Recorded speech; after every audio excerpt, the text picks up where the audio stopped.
Господин Румен Минков е популярно име сред различни генерации в областта на спорта. Той е пловдивски човек, но като че ли в най-ново време столицата ревниво си го присвоява. Престиж е за пловдивскостта, че го виждаме в студийните програми на водещи телевизионни канали. Това, което Румен Минков е написал през годините в областта на футбола, книгата за едновековието на Ботев Пловдив, голямата книга за спортистите на АФД Тракия, юбилейната изложба по случай 100 годишната на футболен клуб Ботев, реализирана през 2012 година, са знакови факти, даващи своя резонанс и до днес. Румен Минков е човек, с когото винаги е интересно да си в разговор, и колкото да имаш усещането, че е максимално отворен и разговорът върви хармонично и мелодично, той с такава прецизност, понякога и пунктуалност следи тематиката, че във всеки един момент може да зададе въпрос, който те вкарва в шахматна ситуация и трябва да намериш решение с бърз отговор.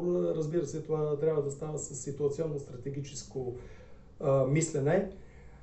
И до днес той може да бъде видян в знаковата първа читалня на средоточната в Пловдив, библиотека Иван Вазов, библиотеката на Българския юг, където работи с архивни материали, където е, така метафорично речено, под обсадата на няколко десетилетни течения с спортна тематика. Все повече разбирам защо в годините и квалитетни библиодами концентрираха поглед върху снажния читател в първа читалня, Скорпиона от първата декада, който колкото и да изглежда съсредоточен в текстовете, с които работи, има силно периферно зрение. Ние с него се запознахме именно в Пловдивската библиотека. Разбира се, аз го познавах като автор и отпреди това.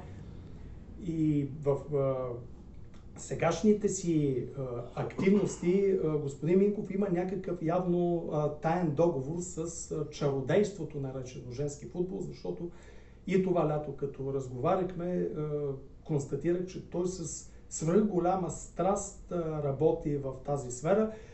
Какъв е неговия агримент с това чародейство, знае само той, и ако желае, вероятно ще го споделя в различните си комуникации. Сякаш вчера беше, когато пред входа на Народна библиотека Иван Вазов в хилядолетен Пловдив, той в овладян екстаз каза за родилите се негови внуци, а ето, че днес те в модерна форма заявяват своите интелектуални и изобретателни способности. Честита 75 годишнина на личността Румен Минков, на футболния историк и статистик и на приятеля от спортната общност.